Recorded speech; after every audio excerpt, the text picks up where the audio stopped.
Sabe aqueles personagens que inicialmente eles aparecem como vilões, mas na verdade eles não são vilões? Nesse vídeo eu vou falar sobre 3 personagens vilões, mas que na verdade não são vilões. Olá, tudo bem com vocês? Eu me chamo Michelle e este é o canal Refúgio Sobrenatural. Neste vídeo eu vou falar sobre estes personagens, né? Como eu falei, que parecem ser vilões, mas na verdade não são vilões. Mas para isso eu vou precisar falar um pouco da história, né, desses personagens, falar assim bem rapidamente da história deles. Por isso esse vídeo vai ter spoiler, então tomem cuidado. O primeiro que eu vou falar aqui, que não tinha como não falar, é Lúcifer de Cybercops. Então, inicialmente, quando ele aparece querendo lutar ali com Júpiter, com raiva do Júpiter, falando que ele matou ali os amigos, e a gente fica meio que assim, gente, o que ele tá querendo? Ele é mau, ele não é mau? Até porque ele tá acusando ali o Júpiter de uma coisa muito séria. Só que o Júpiter, né, ali, o Taqueda, ele não tem memória, ele tá com amnésia, então ele não sabe, ele fica até em dúvida se ele era boa pessoa, se ele é mau, então a gente vê ele até em dúvida com relação a isso. Uma coisa que eu tenho que realçar é que apesar aí do Lúcifer aparecer como vilão inicialmente, ele tem as regras dele, ele tá ali do lado da Deathstrap sim, ele tá ali meio que como um freelancer da Deathstrap, vamos dizer assim, mas ele quer uma luta justa com o Lúcifer.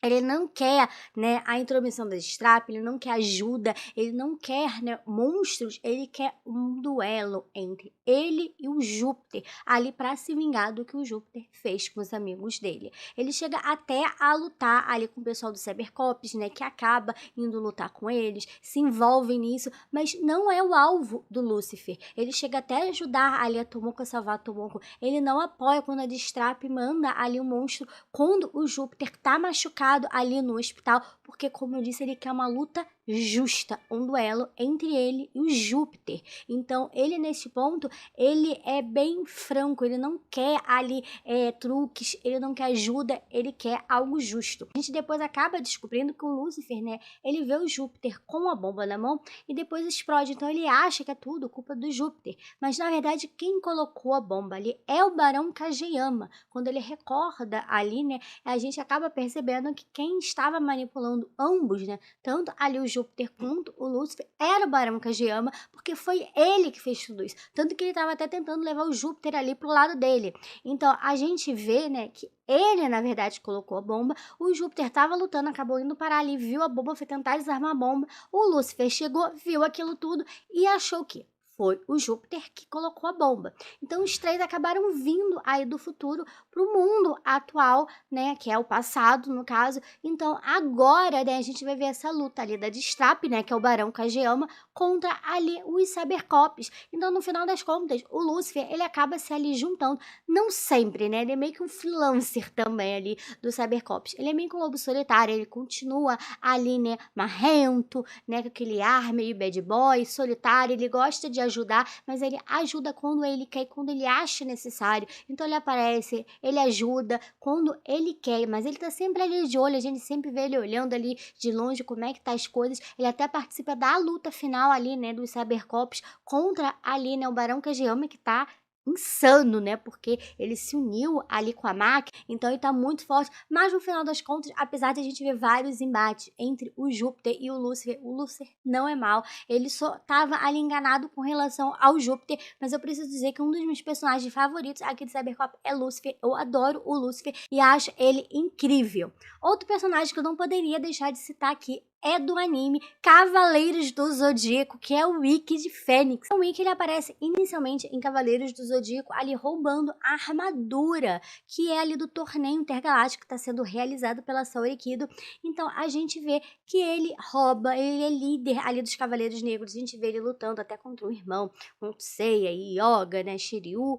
Então, a gente vê toda esta batalha, ele acaba sendo derrotado por Seiya e acaba, né, realmente voltando ao que ele era antes. Mas isso tudo mudou, né? Ele acabou se tornando essa pessoa cheia de ódio e querendo vingança por tudo que ele passou ali na Ilha da Rainha da Morte. Então, ele é um órfão, né? Ele tem um irmão, o Shun, que ele sempre protegeu. Então, ele acabou parando ali na fundação, né, do Mitsumasa Kido, onde ele acabou sendo treinado para virar, né, um cavaleiro. Então, ele foi enviado para a Ilha da Rainha da Morte, que na verdade ia ser o Shun, mas ele quis ir no lugar, porque é um lugar perigoso, violento, treinos mais pesados, então ele quis ir pra proteger o seu irmão. Então o Ikki foi pra Ilha da Rainha da Morte e acabou sendo treinado ali pelo Guilt. Só que, obviamente, né, ele sofreu bastante, porque o treino era bastante severo, árduo, cansativo, e o Guilt era uma pessoa que queria que ele aprendesse que o poder vem através do ódio, então foi ensinando isso durante anos e anos de treinamento, e ele só aguentou esse treinamento por causa da Esmeralda, que é filha ali, né, do seu mestre, do Guilt. Então ele acabou se apaixonando pela Esmeralda, os dois estavam apaixonados, até que chegou ali o momento final do treinamento, que é quando você obtém a armadura. Mas para isso o Ikki tinha que matar o Guilt, obviamente ele não queria matar, porque ele não tinha ódio, ele não era uma pessoa com ódio no coração. Só que vendo aquilo tudo, o Ikki apanhando, tudo aquilo que estava acontecendo, a Esmeralda, né, o que estava acontecendo pro pai dela não fazer aquilo, ela acabou levando um golpe do seu pai e morrendo ali nos braços do Ikki. Isso fez o Ikki ficar com ódio e que aquele sentimento de vingança, né, e acabou assim matando o Guilt. Então ele mata o Guilt e aí ele tem que lutar contra os Cavaleiros Negros para conseguir a armadura. Ele até luta contra o líder, mata o líder, e aí os Cavaleiros Negros pedem, né, para ele ser ali o seu novo líder. Então por isso que o Ikki é o líder dos Cavaleiros Negros. E aí ele acaba descobrindo que o Mitsumasa Kido é o seu pai, assim como o pai das 100 crianças que ficaram ali na fundação e foram enviadas, né, aí pelo mundo para se tornarem cavaleiros. Então ele simplesmente abandonou essas crianças e isso deixou o Ikki com muita raiva, com aquele sentimento de vingança aflorado de novo. Só que ele não tinha como se vingar do Mitsumasa Kido, porque o Mitsumasa Kido já tinha morrido ali durante o treinamento, né, do Ikki na Ilha da Rainha da Morte. Mas o que ele pensou? Vou me vingar da Saori, né, já que ela é dita como neta e herdeira do Mitsumasa Kido. Por isso que ele rouba a armadura, por isso que ele atrapalha o torneio intergaláctico. Então ele quer se vingar ali de todas as dores, de tudo que aconteceu com ele. Imagina, ele ainda era criança quando ele foi enviado para a Ilha da Rainha da Morte. Então ele aprendeu que ódio é que deixa você mais forte. Ele foi criado num ambiente totalmente hostil. Ele treinava também pra caramba. Ele sofria também ali na fundação. Então é muito complicado porque ele viveu momentos muito hostis, momentos de muita dificuldade em que falavam que ódio era importante, que ódio era tudo, e obviamente que isso ia se refletir. Mas ele acabou, obviamente, mudando, né, como a gente vê, e acabou ajudando, né, os cavaleiros. Então sempre quando eles estão precisando de ajuda, principalmente o Shun, seu irmão, ele aparece para ajudar. Ele continua ali como lobo solitário, aquela pessoa triste, que não quer se misturar com os outros, né, aquele ar de bad boy dele, que chega e luta e ganha as lutas, que ele é muito forte. Então ele continuou aí meio solitário, não querendo se envolver diretamente, apesar de, obviamente, participar das lutas, né. Acho que tudo isso que aconteceu ali na Ilha da Rainha da Morte, com a Esmeralda, ele acabou ficando muito marcado com tudo isso e deixando ele solitário, ele não querendo se misturar, ele querendo ficar ali mais no canto dele. O Ikki, na verdade, sim, ele aparece como vilão, mas na verdade ele não é um vilão, ele sim é uma vítima ali das circunstâncias que o tornaram, né, deixaram ele daquele jeito. E não poderia faltar o meu anime preferido nessa lista, que é Yu Yu Hakusho. Então eu vou falar agora de Riei, que sim, inicialmente ele aparece como vilão dos primeiros vilões ali de Yu Yu Hakusho, né? Então a gente vê o Riei se juntando com o Goiki e com o Kurama para roubar aqueles artefatos ali no mundo espiritual. Eles roubam estes artefatos, cada um fica com um artefato. Então, né, a gente vê que o Kurama logo fala, não, eu vou usar isso aqui só pra curar minha mãe, porque minha mãe é terráquea, do mundo dos humanos, tá morrendo. Então ele vai lá, faz o pedido dele, devolve o artefato, ele até ajuda ali na luta, né, contra o Riei. Então a gente vê que o Kurama, ele, apesar de ter feito besteira, ele não aparece como um vilão. Ele fez errado, mas ele não aparece um vilão como é o Riei, que luta contra o Yusuke, que quer todos, né, ali os 3 artefatos, que quer dominar ali, né, o mundo dos humanos e tal. Então a gente vê que ele é uma pessoa arrogante, que se acha o mais forte e que não tá nem aí o que vai acontecer, né, com o Yusuke e tal. Ele acaba perdendo, obviamente, porque o Yusuke mira ali no espelho e o espelho reflete e bate nele. Então a gente vê, né, isso. Ele acaba destruindo também o espelho, que dá ali todo um problema pro Koema, mas acaba que, né, o Kurama e agora o Riei, pra diminuir a pena ali deles por terem roubado, né, aí esses tesouros, esses artefatos do mundo espiritual, eles vão ter que se unir a Ryusuke Urameshi, que é o detetive espiritual, para ajudar a Ryusuke. Então a gente vai ver eles se juntando, formando uma equipe, lutando, né? Tem até o torneio das trevas e tal. Mas a gente tem que entender um pouquinho da história do rei, por que que ele é desse jeito. Então o rei é lá do país do gelo. Ele nasceu lá, mas ali é o país do gelo, as mulheres, elas acabam engravidando sem ter um homem envolvido ali na reprodução.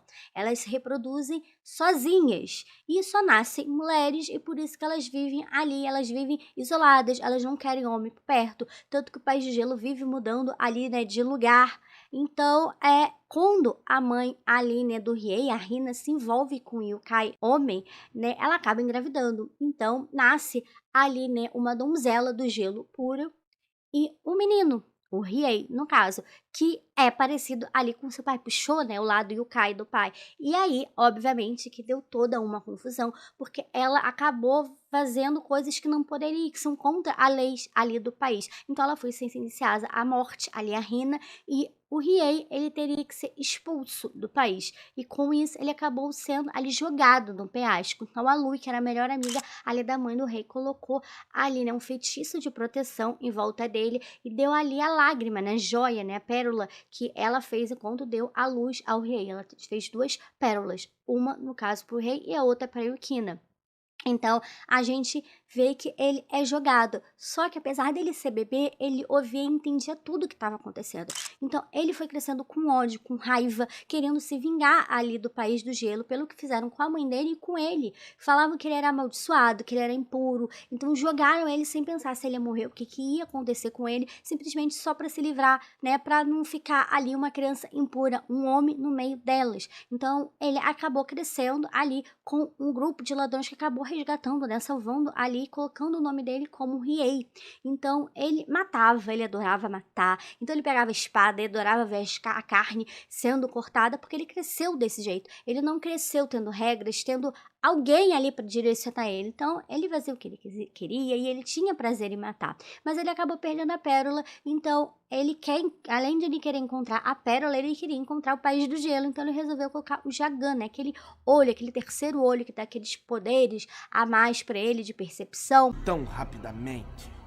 Mas o que é aquilo? É o terceiro olho, é o Jagan, o olho diabólico. É um processo bem doloroso, né, quando você vai fazer essa cirurgia, de colocar ali o olho e tal, mas ele mesmo assim, ele quis passar por todo esse processo, e sem falar que esgota a energia. Então ele que era de rank A, ele passou para rank D inferior. Então ele teve que aprender ali espadachim e tal, a lutar com espadas, a ser um espadachim, e aí ele conseguiu ir no país do gelo, mas ele não matou as pessoas ali, porque ele achou que elas eram tão medíocres que nem mereciam ele matar ninguém. Então ele descobriu que a sua irmã, né, Yukina, tinha desaparecido porque ela descobriu que tinha um irmão e queria ir atrás do irmão. Então a gente vê ele também querendo descobrir onde está a Yukina, mas ele não pode contar que é irmão da Yukina, porque foi o acordo que ele fez ali, né, com o cirurgião que colocou o Jagan nele. Então, ele vai pra terra, né, encontra o Kurama e tal, né, o Gouki, e rouba, né, e acaba entrando ali, né, pra turma, vamos dizer assim, do Yusuke, né. Então, a gente vê que ele era uma pessoa fria, que não se preocupava com ninguém, era apático, né, sempre com aquela risinho debochado, e a gente vai vendo que ele vai mudando no decorrer dos episódios, porque ele era uma pessoa solitária, que não tinha ninguém, e com a amizade e o companheirismo ali, né, do Kurama, do Yusuke, do Kuwabara, ele acaba se tornando uma pessoa melhor. Obviamente que ele não gosta muito de seguir algumas regras, obviamente que ele é arrogante, tem aquele ar bad boy que eu amo, porque sim, gente, eu amo o Riei, é um dos meus personagens favoritos, né, ele fica em segundo lugar, porque o Kurama é o meu preferido, mas eu gosto muito do Riei e acho que ele vai tendo uma confiança que ele não tinha, então ele vai confiando nos amigos, e isso vai tornando ele mais leve, ele chega até a dar gargalhada ali com os amigos, ele se preocupa com o Kurama durante ali o torneio das trevas e fala, Kurama, o que você tá fazendo? Então a gente vai vendo que uma pessoa que era apática, não se preocupava com nada à sua volta, ele começa a se preocupar com os amigos, então a mudança, né, aquele passado ali, tudo que aconteceu no país do gelo, mexeu com ele e tornou ele daquele jeito, mas quando ele percebeu que o mundo não é só maldade, não é só isso, ele acabou se tornando uma pessoa melhor e é um dos personagens que eu mais gosto, que tem assim uma história super legal. Eu acho o Rei um personagem incrível. poderosíssimo, né? Até porque ali as chamas mortais negras dele são incríveis, mas, né, ele é um personagem muito bem feito. É um personagem dual. Aliás, todos os personagens de Yu Hakusho são. Todos os personagens aqui de Yu Hakusho têm o lado bom e o lado ruim. Todos ali já fizeram em algum momento alguma coisa ruim, mas isso não faz deles serem pessoas más. Eles sim fizeram coisas erradas, tomaram decisões erradas, mas isso não torna eles pessoas ruins. Então, isso que eu acho mais legal aqui do anime. A gente vê que tem várias nuances e é uma das coisas que eu mais gosto aqui no anime. E Riei é um dos personagens mais incríveis que cresce muito, né, com o decorrer dos episódios e se torna esse personagem tão incrível que vai aprendendo a confiar nos outros, a ter amigos e se tornando esse personagem que já era incrível, se tornando melhor ainda. Qual outro personagem que é vilão, mas que não é vilão? Deixa aqui nos comentários, né, algum personagem que você se lembre de algum anime, de algum tokusatsu, de alguma série que eu não comentei aqui no canal. Deixa aqui nos comentários pra gente discutir mais um pouquinho o que vocês acharam desses seus personagens que eu trouxe. Se vocês querem parte 2 do vídeo, porque eu faço, porque sim, gente. Tem outros personagens aí pra fazer sim. Tem bastante personagem pra fazer parte 2, parte 3, porque o que mais existe é aquele que parece ser vilão, mas na verdade não é vilão.